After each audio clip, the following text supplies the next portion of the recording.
એ અમારી રીત છે. આ વિચારથી જીવન જીવવાનું. કોકને જોઈને જીવન જીવશો, don't live a shadow life, live a real life. કોકને જીવન જીવવાનું, કોકની રીતે જીવન જીવવાનું શું કામ પ્રયત્ન કરીએ? હમણાં ઓસ્ટ્રેલિયામાં એક નર્સ બ્રોની વેર જે ક્રિટિકલ ઇલ પેશન્ટ્સને ટ્રીટ કરતી હતી, જે પેશન્ટ અઠવાડિયું, 10 દિવસ, 15 દિવસમાં મૃત્યુ પામવાના જ હોય, નિશ્ચિત જ હોય. એટલે સગાવાલાની ખબર હોય, પેશન્ટ નહીં ખબર હોય, ડોક્ટર અને પેરામેડિકલ બધાને ખબર હોય. સિક્રેટલી એની પાસે આ નર્સ છે ને, જ્યારે એના કોઈ પરિવારજન હાજર ના હોય ત્યારે એક ફોર્મ ભરાવે કે અત્યારે જ્યારે તમે મૃત્યુ નિશ્ચિત છે, તો તમારા જીવનમાં આ સ્ટેજ ઉપર તમને કઈ વાતનો આનંદ સંતોષ છે અને કઈ વાતનું દુઃખ છે. 1000થી વધારે વ્યક્તિઓએ ફોર્મ ભરેલું. ફ્રોમ એન ઓર્ડિનરી કાર્પેન્ટર, એટલે કોઈ સુથારથી માંડીને કોઈ પ્રોફેશનલ, કોઈ ફેમિલી બિઝનેસ ઓનર, બધાએ ફોર્મ ભરેલા. એમાં કઈ વાતનું દુઃખ છે એનું લિસ્ટ લાંબુ હતું. એમાં 5 આઈટમ લખેલી, કોમન બધાએ જે હતી એમાંથી 5 આઈટમ નીકળી. એની પરથી આ બ્રોનીવેરે પુસ્તક લખ્યું છે, the 5 regrets of the dying. New York Times of best seller 60 અઠવાડિયા સુધી રહ્યું, which is a world record. આ 5માંથી એક મુદ્દો આ હતો કે I should have lived a life of my choice, not the choice of others or what others expected me to live. કે હું જે જીવન જીવ્યો ને, મારી પાસે જે જીવન હતું ને, મારે મારી ચોઇસ પ્રમાણે જીવવાનું હતું. લોકો શું કહેશે, લોકો શું માનશે, એ મેં સતત વિચારો કર્યા ને ખોટું કર્યું. હા, જ્યાં સુધી તમે કોઈનું ખોટું નથી કરતા, કોઈનો ઓફેન્ડ નથી કરતા, કોઈનું અપમાન નથી કરતા, ત્યાં સુધી તમે તમારી જીવન જીવો. આપણે તો એક શર્ટ લાવવાનું હોય ને, તો તમે તમારું માનસ હું તમને મોઢે કહું, તમારા બધાનું. તમારે એક સામાન્ય શર્ટ લાવવાનું હોય ને, તમે શર્ટ ખરીદવા જાઓ ને, તો તમારા મનમાં પહેલો પ્રશ્ન ઉદ્ભવશે, આ કેવું લાગશે? ટેલ મી યસ ઓર નો. જોરથી બોલો. તમારે મનમાં એ પ્રશ્ન હોવો જોઈએ કે મને આ ગમે છે. That's it. If you like it, purchase it and wear it. આ માનસ ફેરવવાનું છે તો લાઈફ ઇઝ બ્યુટીફુલ. મને કેવું લાગશે એટલે શું? તમે લોકોના આધારે જીવન જીવો છો કે લોકોને મેં આ પહેરેલું શર્ટ કેવું લાગશે, એને જે લાગવું એ લાગે. પૈસા કોના છે? શર્ટ કોને પહેરવાનું છે? તો તું પહેર ને, તું આનંદ કર ને. અને તમારી ચોઈસનું પણ તમે પહેર્યું અને તમે પાર્ટીમાં લઈને જાઓ તો 3 જણાને વારાફરતી મોકલું ને 10-10 મિનિટના અંતરે. જામતું નથી. પાછો બીજો કે આવું શું પહેરલા આવ્યો, 10 મિનિટ પછી ત્રીજો જાય. અરે આ તો કઈ કોમ્બિનેશન કહેવાય. પાર્ટી છોડીને જતો રહે, શર્ટ બદલીને પાછો આવે. એવું તો આપણું માનસ હલકું છે પાછું. એટલે એક ચોક્કસ વિચારધારાથી જ આપણે જીવવું, સ્પષ્ટ વિચારધારાથી જીવવું અને આપણી ચોઈસ પ્રમાણે આપણે જીવન જીવવું. આ મેં કીધું ને, આપણે કોઈનું ખોટું ના કરતા હોય, કોઈને ઓફેન્ડિંગ ના હોઈએ, કોઈનું અપમાન નથી કરતા, મદદરૂપ થવાની ભાવના રાખીએ છીએ. પછી the choice is yours, it is your life. Yes or no? તો જીવન જીવવાનો આનંદ આવે.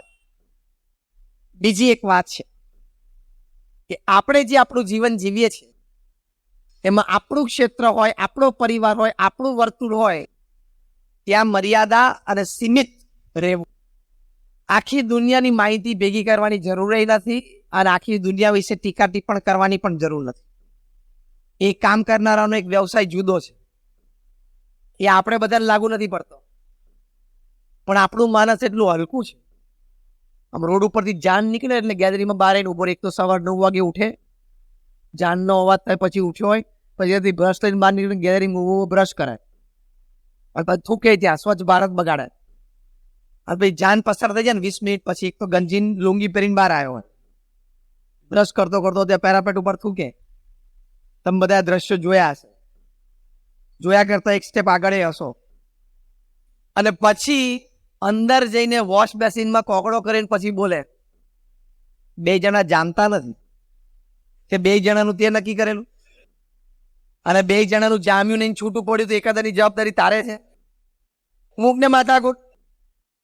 પણ ગામ આખામાં સજેશન આપવાનું. આ તો સારું છે નરેન્દ્રભાઈ અત્યારે અહીંયા છે નહીં, તો આપણે બધાને 5-5 સલાહો છે. નરેન્દ્રભાઈએ શું કરવું જોઈએ એની 5-5 સલાહો આપણે બધા પાસે છે. હવે તારે 25મી તારીખે ઘરે શાકભાજી ખૂટે છે, એનું કંઈક કર. પેલો તું દિલ્હી સલાહ રહેવા દે, ત્યાં તંત્ર કેવી રીતે ચાલતું હોય તને ખબર ના હોય. તારા કીધે ઘર બરોબર નથી ચાલતું, 4 દિવાલ તારી, 3 જણા જ ઘરમાં રહો છો અને આને ભારતના 750 જિલ્લા ચલાવવાના. એટલે આપણું માનસ એવું છે ને અભાવ ગુણનું, જ્યાં જોઈએ ત્યાં કે ખોટું દેખાય અને ત્યાં આપણે સલાહ આપવી હોય. તારું ક્ષેત્ર જ નથી. પેલા મીઠાપુરમાં એક જણો લારીમાં મીઠું વેચે, લીમડા ઓપન મીઠું ઢગલો કરેલો હોય અને રૂપિયા કિલો 2 રૂપિયા કિલો વેચતો હોય.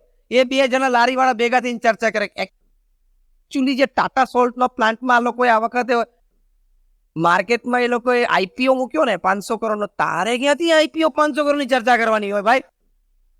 આપણે બધાને એવું જ છે ને, T20માં Virat Kohli outside the off stump ball જતો અને ખોટો શોટ મારે એટલે 12 આવીની પાનના ગલ્લે ઉભો રહે, મોઢામાં પાન નાખે, પિચકારી મારે અને કે રમતા જ નથી આવડતું. લે, આવો બોગસ શોટ મારે પાછો શું કે આપણને આટલી ખબર પડે છે, વિરાટને ખબર નથી પડતી. બહુ સારું સારું બેન, ખબર નથી પડતી તો તને આવતી વખતે મોકલશું. બીજું શું? તને ખબર છે આ 95 માઇલ્સ પર આવરની ડિલિવરી, 145 કિલોમીટરની ઝડપે બોલ પડતા હોય તારી જિંદગીમાં આપણે બેઠા છીએ ને, કોઈ આ ફેસ જ નથી કરી. અહીં બેઠા છે કોઈએ 95 માઇલ પર આવરની બોલ, અને લેધર બોલ, રબર બોલ નહીં, તો કે રબર તો એ સ્પીડે જાય નહીં અને ટપ્પી ખાઈને 2 ફૂટ કટ થઈ જાય. બોલરના હાથમાંથી બોલ છૂટે એટલે વિરાટ કોહલી પાસે સેકન્ડનો 40મો ભાગ હોય નક્કી કરવા માટે શું કરવું. તારી જેમ થોડે છે કે આઉટ થઈ શકે. ના, હું તો એમ સમજતો તો ટ્રાયલ બોલ છે યાર, એવું ના ચાલે. ત્યાં પછી ત્યાં કઈ ટ્રાયલ બોલની સિસ્ટમ નથી અને તને ભૂલથી ત્યાં મોકલી દીધો હોય તો 6 બોલ પેલો નાખીને કેપ લઈને અમ્પાયર પાસેથી પાછો જાય ને બોલર, ત્યાં તું અમ્પાયર પાછો ફરિયાદ કરે કે અમ્પાયરને કોને આ શું એક્શન કરી કરીને જતો રહેતો હતો. ખબર પડી? દેખાવું જોઈએ ને કઈ. અમ્પાયર ગયા પાછળ જો ત્યાં 3 માંથી કશું વધ્યું ના હોય. હવે તું કોલસાથી કોકની દિવાલ ઉપર, પાડોશીની દિવાલ ઉપર કોલસાથી સ્ટમ્પ ચિત્રીને ધોકા લઈને મોટો થયો અને તું વિરાટ કોહલી ઉપર કોમેન્ટ આપે? તારી હેસિયત શું? કે નાનો બોલ આઉટસાઇડ ધી ઓફ સ્ટમ્પ જતો હતો, આઉટસ્વિંગ થતો હતો, હવે ફ્રોમ ધ બોડી રમવા જાય, કઈ કટલીન પાછળ જતો રહે, આટલી સમજણ નથી પડતી. પણ ત્યાં the heat of the moment, અંગ્રેજીમાં એક શબ્દ છે the heat of the moment. એ જે ક્ષણ, એમાં જે નિર્ણય, એ સામાન્ય વાત નથી. એટલે આ માનસ જરા આપણે ઓછું કરવા. આખા ગામ વિશે સલાહ સૂચનની જરૂર નથી. તું તારો પરિવાર, તારું જીવન, તારો વ્યવસાય તું સાચવ. If every family and every home decides this, the world is a beautiful place to live. સુંદર આ સ્વર્ગ તુલ્ય પૃથ્વી બની જાય ને. એટલે આ પણ વિચાર આપણે નહીં કરવા. અહીં બેઠા બેઠા એમ કે એકચ્યુઅલી છે ને 2 વર્ષ પહેલા 2016ની સાલમાં અમેરિકાના ઇલેક્શન્સમાં ડોનાલ્ડ ટ્રમ્પ જે હિલેરી ક્લિન્ટન સામે ફિલાડેલ્ફિયામાં જીત્યા ને, તારે અહીંયા ભુજમાં બેઠા બેઠા ક્યાં આટલું લાંબુ કરવાનું છે? 10 મિનિટથી વધારે છાપો વાંચે સમજવો નવરો ધૂપ જેવો છે. અને પૃથ્વી પર કશું જ કામ નથી.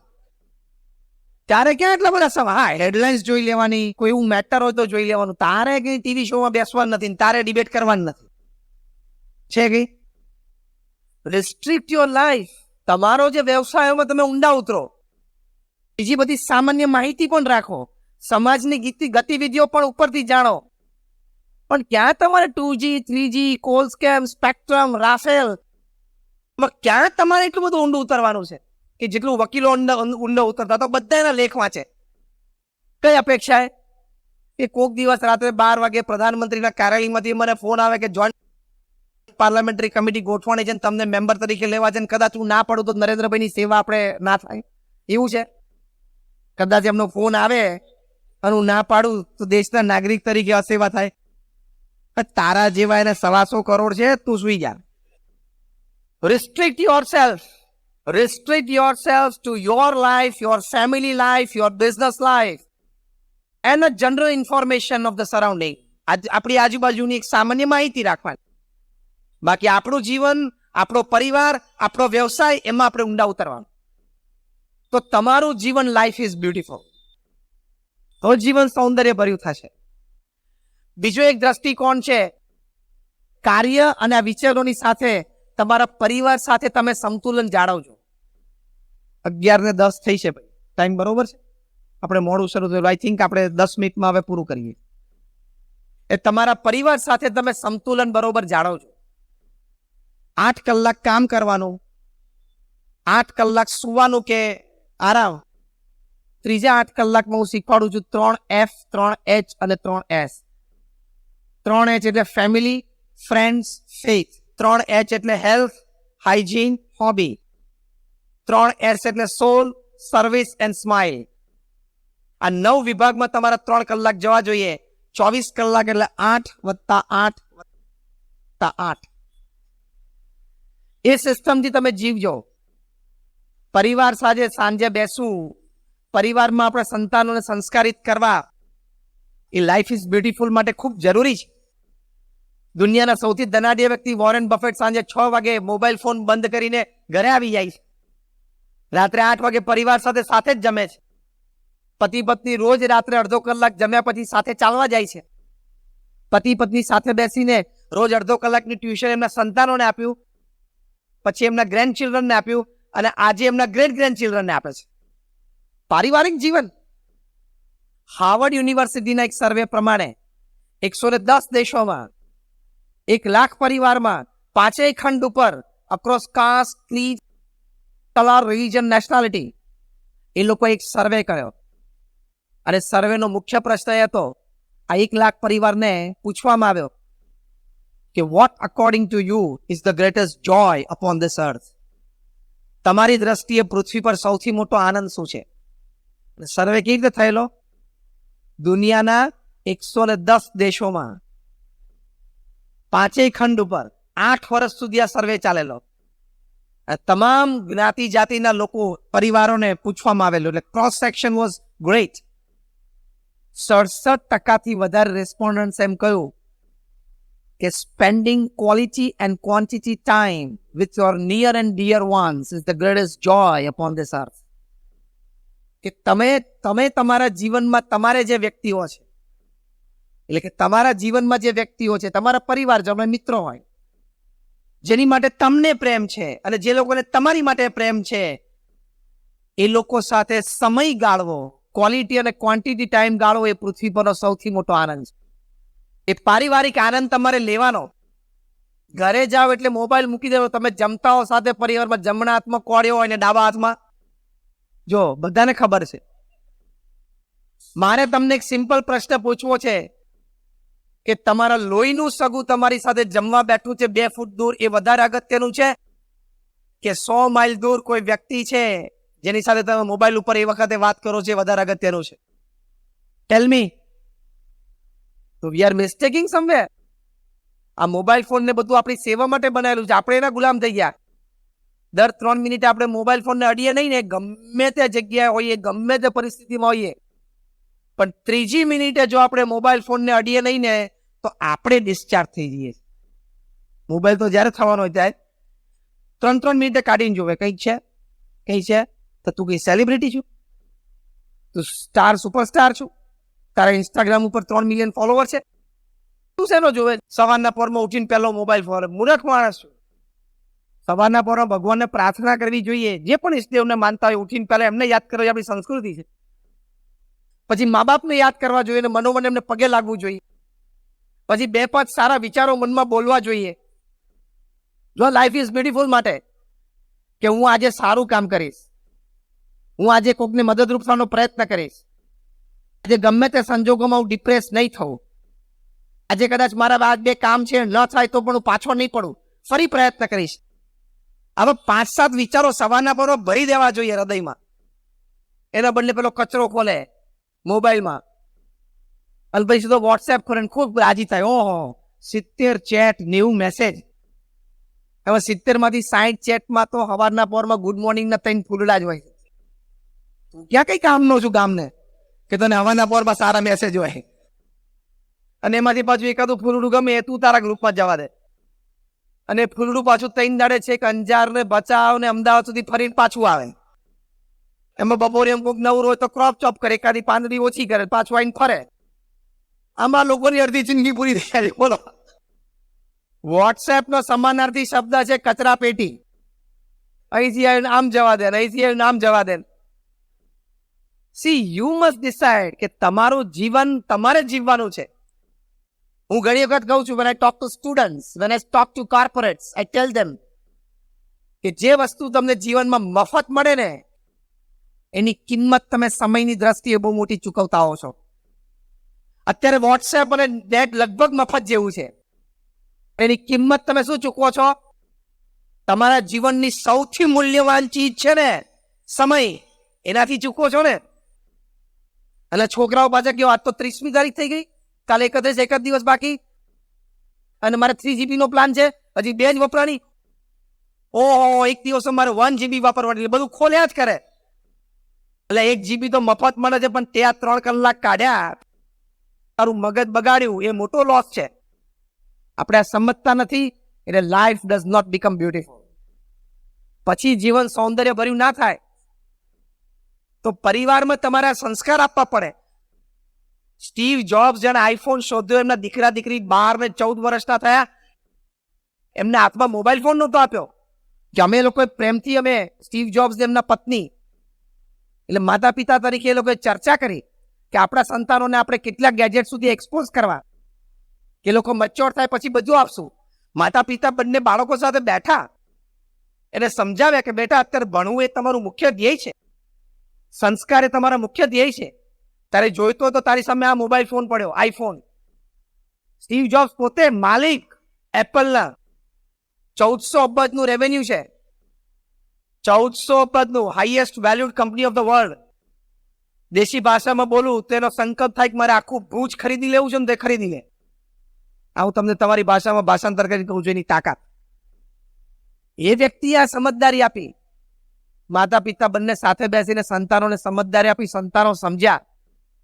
સ્ટીવ જોબ્સની દીકરી 18 વર્ષની થઈ, એનો દીકરો 18 વર્ષનો થયો, પછી એ લોકો આઈફોન હાથમાં લીધો. અને તમે લોકો, તમારો દીકરો 12, 13, 14 વર્ષના દીકરા દીકરી થાય એટલે બર્થડેમાં એ માંગે તમે આપી દો સ્માર્ટફોન. તે તમે બધા ડાયા અને સ્ટીવ જોબ્સ મૂર્ખ. તું દોઢ ડાયો અને એ ડાયો. કેટલા છોકરાઓની જિંદગી બગડાય છે. બ્લુ વેલ ગેમમાં કેટલા છોકરા છોકરીઓ આપઘાત કર્યા. અત્યારે પબજીમાં કેટલા બધાનો સમય જાય છે. પબજી જે ખોલે ને એ પૃથ્વી પર મૂર્ખ number 1. It's a wastage of time. તમારો ટાઈમનો વેસ્ટેજ છે. તમે જીવનમાં 500 સારા પુસ્તકો વાંચો, શું તમારી વિચારધારા ખીલે? શું તમારો શબ્દ ભંડોળ ખીલે? શું કોઈ પ્રશ્નને એનાલિસિસ કરવાનો પાવર ખુલે? તમારા આઈડિયાઝ તમે પ્રેઝન્ટ કરી શકો, તમે કોઈ વ્યક્તિ સાથે સારી ચર્ચા કરી શકો, તમે કોઈ સારી વાત લખી શકો, કોઈ પણ નવી વાતને સારી રીતે સમજી શકો, વ્યક્તિને સારી રીતે ઓળખી શકો, તમારું કામ સારી રીતે કરી શકો. You develop your intelligence, you develop your personality અને you develop your character. Blue whale ગેમમાં કે પબજીમાં તમારી પર્સનાલિટી અને કેરેક્ટર ડેવલપ થાય છે. તો જે વાતમાં તમારું ઇન્ટેલિજન્સ ડેવલપ ના થતું હોય, તમારો વિલ પાવર અને કોન્ફિડન્સ ડેવલપ ના થતો હોય, તમારી મોરાલિટીઝ એટલે કે નૈતિકતા અને પ્રામાણિકતા ડેવલપ ના થતી હોય, એટલે કે જ્યાં તમારું વ્યક્તિત્વ અને ચારિત્રનો વિકાસ ના હોય ને, એ પ્રવૃત્તિ કરાય જ નહીં. મૂર્ખામી જ કહેવાય. પબજી મોટી મૂર્ખામી. અમે તો આ વાત તમને નિસ્વાર્થ ભાવે કહી છે, અમને કોઈ સ્વાર્થ નથી. અમે બોલવાનો કોઈ દિવસ એક રૂપિયો નથી લેતા. ક્યાં જાય જકો? I don't charge. હું તો 25-26 વર્ષથી નેશનલ ઇન્ટરનેશનલ સેમિનાર્સમાં બોલું છું. કાલે અંજારમાં બોલશું, પરમ દિવસે બોમ્બેમાં IMCમાં ટેક્સ કન્સલ્ટન્સી કોન્ફરન્સમાં ત્યાં ઇન્ડિયન મર્ચન્ટ ચેમ્બરમાં સાઉથ બોમ્બે બોલીશ. 9મી સાંજે મુલુંદમાં કાલિદાસ હોલમાં બોલીશ. 10મીએ સવારે ચેન્નાઈ જઈશ, 10મીએ સાંજે ચેન્નાઈ ફંક્શનમાં બોલીશ. 11મી હૈદરાબાદ બોલીશ, 12મીએ પુનામાં બોલીશ, સિમ્બાયસીસમાં. અમે તો નિસ્વાર્થ ભાવે બોલીએ છીએ. We don't charge a single penny. તમારા સારા માટે કહીએ છીએ. ફરી વખત આપણે જીવનમાં કદાચ મળ્યા ના મળ્યા, it is for your good. અને પ્રગટ ગુરુ મહંત સ્વામી મહારાજ આપ સૌને આશીર્વાદ આપે એવી પ્રાર્થના. Thank you very much and my all prayers for all of you. એટલે વિચારજો કે આ બધી વાતો હકીકત છે. લાઈફ તો એવી રીતે જીવવું જોઈએ કે 70-80 વર્ષે જ્યારે આપણે જીવનના અંત સમય હોય ને ત્યારે છાતી પર હાથ મૂકીને કહી શકવા જોઈએ, યસ આઈ લીવ્ડ માય લાઈફ. મને ભગવાને 70-80 વર્ષ આપ્યા ને, હું જીવ્યો. અને ભગવાનની સામે આંખમાં આંખ નાખીને બોલી શકવા જોઈએ. કેવું ભગવાન કે આવું ખરું? એવું થવું જોઈએ. તો ત્યાં પછી મોઢું નીચું ગાળવું પડે. પબજીમાં બહુ દાવા કાઢ્યા ગયું. ત્યાં તો ઉપર આંખમાં આંખ નાખીને વાત કરી શકવા જોઈએ ભગવાનની સામે કે તમે 70 વર્ષ આપ્યા કેવું રહ્યું? ભગવાન કે જબરજસ્ત રહ્યું. એવું એમને થવું જોઈએ. તો આવું માઇક એંગ્લા જેવો જીવન જીવ્યા હોય મરતા મરતા તેની કોઈ કિંમત છે? માટે આ સંસ્કાર છે ખૂબ જરૂરી છે. તમે વ્યસન રાખશો તમારી લાઈફ પણ બ્યુટીફુલ નહીં થાય, તમારા સંતાનો પણ વ્યસન શીખી જશે. તમે દારૂ પીશો તો તમારું વ્યવસાય તમારું લાઈફ પણ જશે અને તમારા સંતાનોની જશે. અહીંયા તમે જે બેઠા છો તમારામાંથી જે તમાકુ ખાતા હોય ને એની ઉપર હું એક આક્ષેપ મૂકું વડીલોની અનુમતિથી. જે તમાકુ ખાતા હોય તમારામાંથી ઘણા બધાને તમાકુનું કંઈક વ્યસન હશે. હું તમારી પર એક જાહેરમાં આક્ષેપ, તમારી તાકાત હોય તો મને ના પાડજો.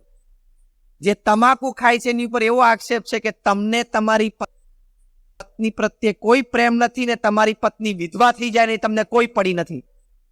ચલો આ સ્ટેટમેન્ટને ચેલેન્જ કરો. કારણ કે તમાકુથી કેન્સર થવાની શક્યતા છે ને, એક દિવસ તમારી પત્ની વિધવા થવાની શક્યતા છે ને. બીજો આક્ષેપ તમારી પર મૂકું છું. જે તમાકુ ખાય છે તમને તમારા સંતાનો પ્રત્યે કોઈ જ પ્રેમ નથી અને તમારા સંતાનો બાપ વગરના થઈ જાય એની તમને કોઈ પડી નથી. હું તમને મોઢે કહું છું. હવે તમારી તાકાત હોય તો મારું આ સ્ટેટમેન્ટ સામે ચેલેન્જ કરો. કારણ કે તમે એક દિવસ કેન્સરથી મૃત્યુ પામો, તમારા સંતાનો બાપ વગેરે થઈ જવાના ને. ટૂંકમાં તમે તમાકુને અડો છો એટલે તમને તમારા પરિવાર પ્રત્યે કોઈ પ્રેમ નથી, તમને તમારા પરિવારની કોઈ પડી નથી અને તમારો પરિવાર રખડી પડે એની તમને કોઈ પરવા નથી. એમ આઈ રાઈટ ઓર રોંગ? હા કે ના? તો જે હવે તમાકુ ખાતા હોય ને એની ઉપર મારે આક્ષેપ છે ને આક્ષેપ ટાળવો હોય તો તમાકુ છોડી દેજો. તો લાઈફ ઇઝ બ્યુટીફુલ. આટલું મસ્ત શરીર ભગવાને આપ્યું હોય, બુદ્ધિ શક્તિ આવડત જે કઈ નાની મોટી આપણને આપી હોય એ બધું એક 50 પૈસાની પડીકીના હવાલે ના કરી નખાય. મૂર્ખ ના થતો. આટલું સરસ જીવન, આટલા સરસ આપણી આજુબાજુ આપણા મિત્રો હોય, આપણો પરિવાર આટલો સારો હોય, 2-5 માણસ આપણને જરા પૂછતા વાંચતા હોય અને 2 જગ્યાએ સારી નોકરી, આપણે નોકરી ધંધો વેપાર કરતા હોઈએ. આટલું સરસ જીવન એક 50 પૈસાની પડીકીના હવાલે ના છોડી દેવાય. એ તો મૂર્ખના જામ કહેવાય. જે અહીંયા બેઠા છો ને છોડી દેજો. એક જણો મને આવી રીતે વાત કરીને તો દોઢ ડાયો થઈને કે સ્વામી એ તો તમાકુ નથી ખાતા, એ બધાને કેન્સર નથી થતા. મેં કહું થાય છે ને. તો કે હવે એનું શું? મેં કહું આઈ ગીવ યુ લોજિક. મેં કહ્યું એ તો ઘરમાં આપણે તાળા મારેલા હોય છે ને બહાર જઈએ તો તાળા તૂટીને ચોરી નથી થતી. તો કે થાય છે ને. તો એમ કહીએ કે ના ના અમે તો તાળા મારેલા હશે તોય થાય છે, ત્યારે ખુલ્લા રાખીને જાઓ ને થવાનું છે તો વહેલું થાય.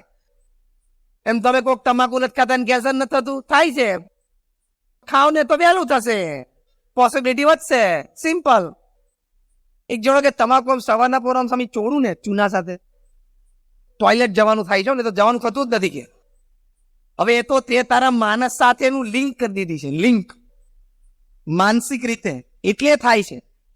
પછી મેં એને સમજાયો, તને ખબર છે એક્યુપ્રેશર નામનું એક વિજ્ઞાન છે? તો કે યસ. એક્યુપ્રેશરમાં તારા ડાબા અંગૂઠાની નીચેનો આ પોઈન્ટ છે ને એ આમે પ્રેશર પોઈન્ટ છે ટોયલેટ માટે. તું તમાકુ અને ચૂનો ચોળે એટલે ગરમીથી આ દબાઈ છે ને એટલે તારે ટોયલેટ જવાનું થાય. બાકી ચૂનાને તમાકુ ને તારા સંડાસને કોઈ સંબંધ જ નથી. અત્યારે કોઈ પ્રયોગ ના કરતા એટલે આપણને કઈ ભાન જ નથી.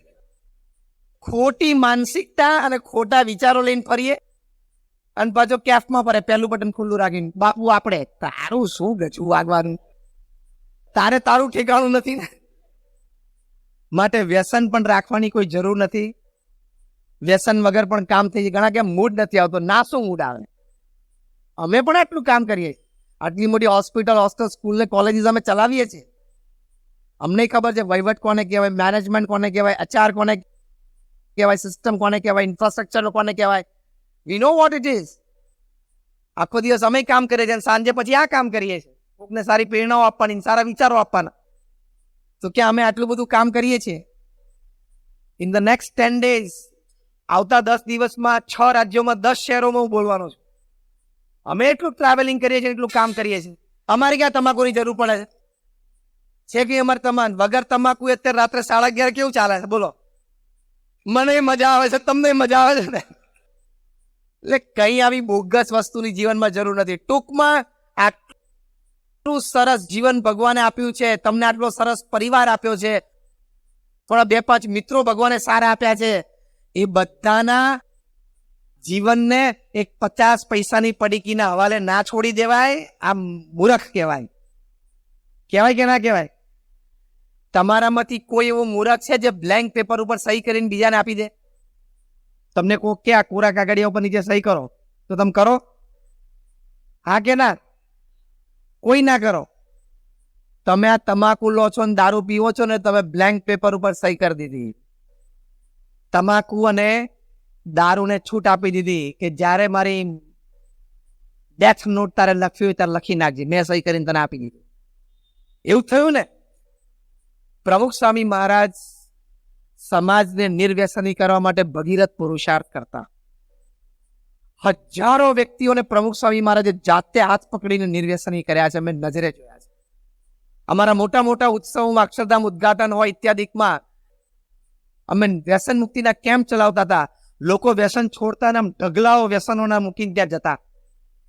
આજે હજારો પરિવારમાં કોઈક વ્યસની વ્યક્તિઓ જે તે સમય હતા ને આજે કેન્સરથી એ બચી ગયા છે, થેન્ક્સ ટુ પ્રમુખ સ્વામી મહારાજ અને BAPS સંસ્થા. તો લાઈફ ઇઝ બ્યુટીફુલ. અને છેલ્લી વાત કરવાની, ભગવાન પ્રત્યેની શ્રદ્ધા અને ભક્તિ હંમેશા રાખજો. એ કનેક્શન તમે રાખશો તો તમને આનંદ થશે. આ અમે સંત છીએ એટલે વાત નથી કરતા, વિષય અત્યારે જુદો છે, પણ કોઈક વખત આપણે વાત કરશું. Top management gurus of the world, Jim Collins, Og Mandino, Ken Blanchard, Anthony Robbins, આ બધા $20,000, $50,000 ને $1,00,000 1 કલાક બોલવાના ચાર્જ કરે છે. તમારે અહીંયા 24 યુવક મંડળમાં જીમ કોલિન્સને બોલાવવા હોય તો 1 કલાક બોલવાના $1,00,000 જ ફક્ત ચાર્જ કરે છે. રાઉન્ડ ફિગર લો એટલે 70 લાખ રૂપિયાથી આપણે 60 લો ને રાઉન્ડ અબાઉટ, એટલે 1 મિનિટના $1,00,000 ચાર્જ કરે છે. 1 મિનિટના $1,00,000 ચાર્જ કરે બોલવાના, તો 8 મહિના સુધીની એપોઇન્ટમેન્ટ ના મળે. 1 મિનિટના $1,00,000 એટલે 1 સેકન્ડના $1,800. આમ કરે ને તો 1800 ચડે તમારે, છીક ખાઈને તો 1800 ચડી જાય. તે પ્રશ્ન મોટો એ છે કે 1 સેકન્ડના $1,800 ચાર્જ કરે છે, 1 મિનિટના $1,00,000 ચાર્જ કરે છે બોલવાના. તે બોલતા શું હશે? જે તમે છેલ્લા 1.25 કલાકથી મફત સાંભળો છો ને એ જ બોલે છે.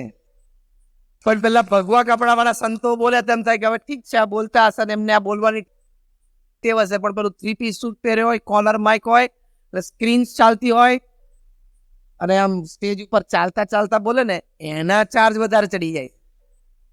ભાઈ વાત તો આ જ છે, આનાથી બીજી વાત જ કઈ મોટી છે? મેં તમને જે વાતો કરી એનાથી વિશેષ બીજી મોટી વાતો છે જ નહીં પૃથ્વી ઉપર. એ જીમ કોલિન્સ એની સામે ફોર્ચ્યુન 500 કંપનીઝના એક્ઝિક્યુટિવ બેઠા હોય, વિદ્યાર્થીઓ કે સમાજ ના બેઠો હોય. 500 કરોડ, 1000 કરોડ, 5000 કરોડ, 25,000, 50,000 કરોડના વહીવટ કરનારા બધા સામે બેઠા હોય છે. અને જીમ કોલિન્સ બોલે ને એટલે આમ ડ્રોપ જો પોઝિશનમાં મોઢું ફોડું કરીને સાંભળતા હોય. એ જીમ કોલિન્સ આ લોકોને કઈ વહીવટ વ્યવહાર તો શીખવાડવાનો હોય નહીં, કારણ કે 25,000 કરોડનો વહીવટ તો દર વર્ષે એમને એમ કરે છે. દુનિયાના 60 દેશોમાં 18,000 કર્મચારીઓનો CEO છે. તે હવે એને શું શીખવાડવાનું? એને આ જ વાતો શીખવાડવાની. નીતિમત્તા, પ્રામાણિકતા, પરિવાર માટેનો સમય, સંસ્કાર, નિર્વ્યસની જીવન, આ જ શીખવાડવાનું હોય. પણ જીમ કોલિન્સ એ લોકોને ભગવાનમાં શ્રદ્ધા પણ શીખવાડે છે કે તમને નિર્ણય લેવામાં આ એક શક્તિનો પણ તમે ઉપયોગ કરજો, પ્રાર્થના રૂપી શક્તિ. અને નિર્ણય લીધા પછી તમારો પ્રોજેક્ટ કદાચ ખોટમાં જાય, કારણ કે આ લેવલના નિર્ણયો એવા હોય કે સવડા પડે તો 500 કરોડ આમ અને અવડા પડે તો 500 કરોડ આમ. એ સીધા 500 કરોડથી નીચેની એક રમત જ ના હોય આ લેવલ ઉપર. તો નિર્ણય જ્યારે ખોટો પડશે ત્યારે તમારે સ્થિરતા જોશે, બોર્ડ ઓફ ડિરેક્ટર્સનો હુમલો તમારી ઉપર થશે, ત્યારે તમારે સંતુલન જાળવવું પડશે. એ પ્રાર્થનાથી અને ભગવાનના કનેક્શનથી જ આવશે. એવું 40 વર્ષની કોર્પોરેટ ટ્રેનિંગ પછી જીમ કોલિન્સ શીખવાડે છે. તો મેનેજમેન્ટમાં પણ ભગવાનમાં શ્રદ્ધાની વાત છે, સોશિયલ રિલેશનશીપમાં પણ ભગવાનમાં શ્રદ્ધાની વાત છે, અને હેલ્થ સંબંધી પણ ભગવાનમાં શ્રદ્ધાની વાત છે. ડોક્ટર્સ કહે છે કે 90% રોગ સાયકોસોમેટિક છે, એટલે કે તમારું મન અસ્વસ્થ હોય તે તમારું શરીર અસ્વસ્થ બને જ. તો મન સ્વસ્થ રાખવા માટે ભગવાનનું નામ સ્મરણ છે એ સાયકોન્યુરો સોફ્ટવેરથી સાયન્ટિફિકલી પ્રૂવ થયેલી વાત છે. 50,000થી પણ વધારે research papers by men of science, વૈજ્ઞાનિકો દ્વારા વૈજ્ઞાનિક પરિષદોમાં દેશ પરદેશમાં પ્રેઝન્ટ થયા છે, જ્યાં they have proved કે પ્રાર્થનાથી, કે નામ સ્મરણથી, કે ભગવાનના મૂર્તિના ધ્યાનથી, કે મંદિરે જવાથી, કે સંતો પાસેથી કથા સાંભળવાથી, કે સત્શાસ્ત્રોના વાંચનથી તમને શારીરિક, માનસિક અને આંતરિક એવા પ્રકારના લાભ થાય છે ને, એ સાયન્ટિફિકલી પ્રૂવ છે. એવી હજારો વાતો છે. કોઈ જળમૂળમાંથી નાસ્તિકોને એને મારી પાસે લાવજો, 10મી મિનિટ નહીં થવા દઉં. એ જે વિજ્ઞાનની દ્રષ્ટિકોણથી બોલશે ને, વિજ્ઞાનની દ્રષ્ટિકોણથી હું એને વૈજ્ઞાનિકોના નામ અને પ્રયોગ સાથે કહીશ, તને જે પ્રશ્ન છે ને એ વિજ્ઞાનની દ્રષ્ટિએ આવી રીતે સાબિત થયેલું છે. મારી પાસે 500 રિસર્ચ પેપર્સની કોપીઝ છે. એટલે ભગવાનના અસ્તિત્વને, ભગવાનના કરતાપણાને કોઈ નકારી શકે એમ નથી. 400 વૈજ્ઞાનિકો મુંબઈમાં હતા અને મારે લોજિક વર્સિસ ફેથ, તર્ક વિરુદ્ધ શ્રદ્ધાનું પ્રવચન હતું. 1 કલાક પ્રવચન ચાલ્યું, પછી 2 કલાક પ્રશ્નોત્તરી ચાલી. વૈજ્ઞાનિકો હતા ને. પછી મેં 400 વૈજ્ઞાનિકોને એક પ્રશ્ન પૂછ્યો, જેનો જવાબ કોઈને આપી શક્યા. પ્રશ્ન મેં પૂછ્યો કે પૃથ્વી અત્યારે એની સ્પીડ ઉપર ફરે છે ધરી ઉપર 1,00,000 કિલોમીટર પર આવર. કાલ સવારે ધારો કે સ્ટેગરિંગ ચાલુ થાય, આપણા હાથની તો વાત છે નહીં. ઝડપી ફરવા માંડે, ધીમી, પાછી જ્યારે એમ ઝાટકા શરૂ થઈ જાય, તો તમે બધા નાસાના વૈજ્ઞાનિકો, યુરોપિયન સ્પેસ એજન્સીના વૈજ્ઞાનિકો, ઇસરોના વૈજ્ઞાનિકો ભેગા થઈને પાના પકડ લઈને નીચે જવાના છો? ક્યાં કે પાના પકડ ચાલે એમ છે કે હરખું કરી એની સ્પીડ હરખી કરું? આ તો કે સ્કૂટરનું ટાયર છે. સ્ટેગરિંગ શરૂ થાય એટલે હવે પહેલો પ્રશ્ન આવે કે ડેટ કઈ નક્કી કરવી. તમે એમ કહો કે 10મા ધોરણની પરીક્ષા કાલે સવારે 7 માર્ચે શરૂ થવાની, પણ 7 માર્ચ નક્કી કેવી રીતે કરવી? કારણ કે સ્ટેગરિંગ ચાલુ થાય એટલે દિવસ આજે 30 કલાકનો અને રાત 2 કલાકની થઈ જાય, એટલે દિવસ 75 કલાકનો ને રાત 50 કલાકની પણ થઈ જાય, પરમ દિવસે દિવસ 1 કલાકનો ને રાત 100 કલાકની પણ થઈ જાય. બધું શક્ય છે. સ્ટેગરિંગ ચાલુ થયું એટલે સ્પીડમાં તે આપણા હાથની વાત રહે. કાર્યક્રમ જ પૂરો થઈ જાય. જમવું ક્યારે, ઉઠવું ક્યારે, પીવું ક્યારે, આવું સ્ટેગરિંગ ચાલુ થાય. એટલે એ શું તમે બધા વૈજ્ઞાનિકો ભેગા થઈને પૃથ્વીની સ્પીડ કરોડો વર્ષોથી એક ધારી રાખો છો? પછી મેં એક બહુ ઇન્ટરેસ્ટિંગ પ્રશ્ન વૈજ્ઞાનિકોને પૂછ્યો. હું જે વૈજ્ઞાનિકોને મળું એના પ્રશ્ન પૂછું. મને કહો, because I am a man of science અને મેન ઓફ સ્પિરિચ્યુઆલિટી બે. મેં એન્જિનિયરિંગ કર્યું એટલે વિજ્ઞાન પણ ભણેલો છું અને અધ્યાત્મ પણ ભણેલો છું. મેં કહું, ગુરુત્વાકર્ષણ છે, તમને કોઈ જળમૂળમાંથી નાસ્તિક મળે ને એની પાસે આ વાત કરજો, તમે 5 મિનિટમાં આર્ગ્યુમેન્ટ જીતી જશો. હું તમને શીખવાડું.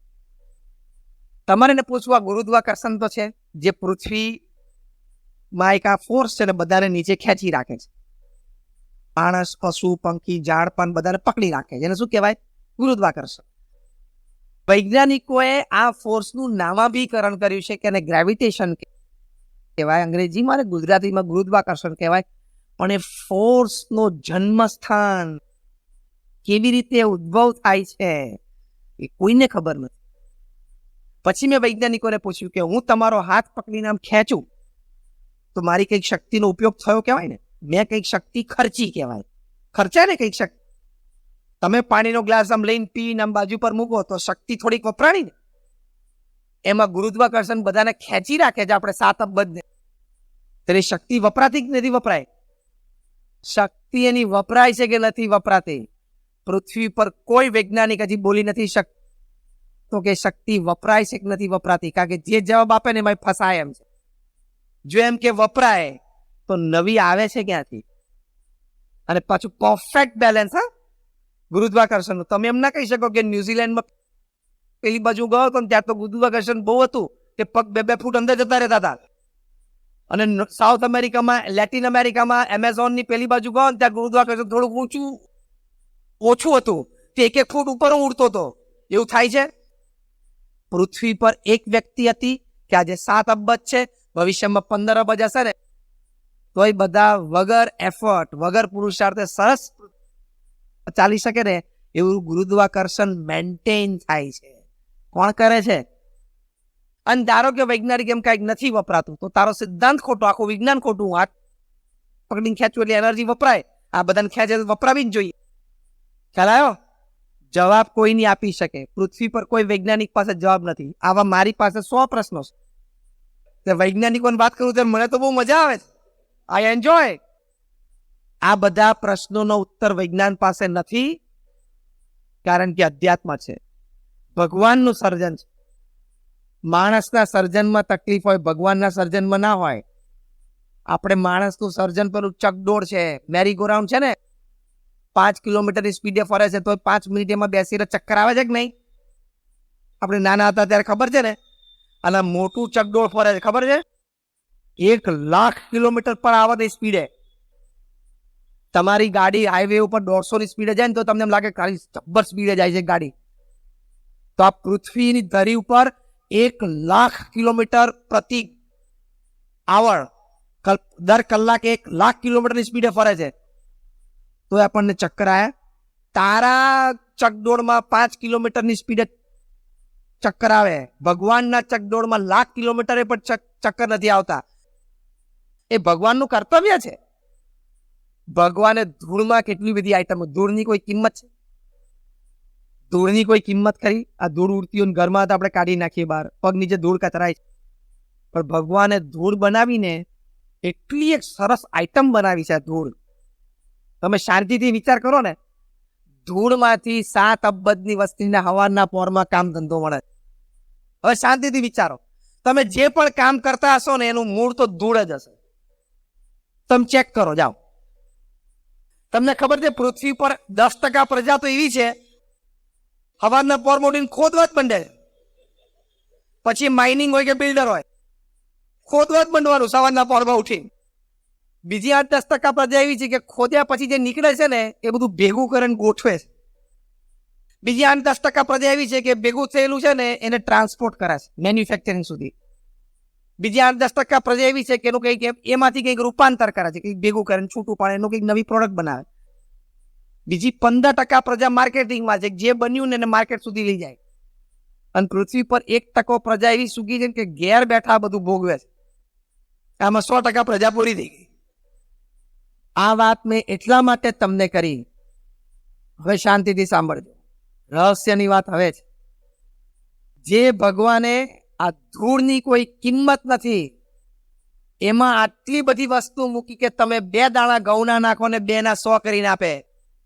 આ ધૂળમાં ભગવાને લોખંડથી માંડીને હીરા, માણેક, જવેરાત, સોનું, ઓઇલ, પેટ્રોલ, કોલ બધું મૂક્યું. જે ધૂળની કિંમત નથી એમાં આટલું બધું મૂક્યું. ભગવાનનું શ્રેષ્ઠ સર્જન મનુષ્ય છે. આપણામાં પણ ભગવાને ઘણું બધું મૂક્યું છે, બહાર લાવવાની જરૂર છે.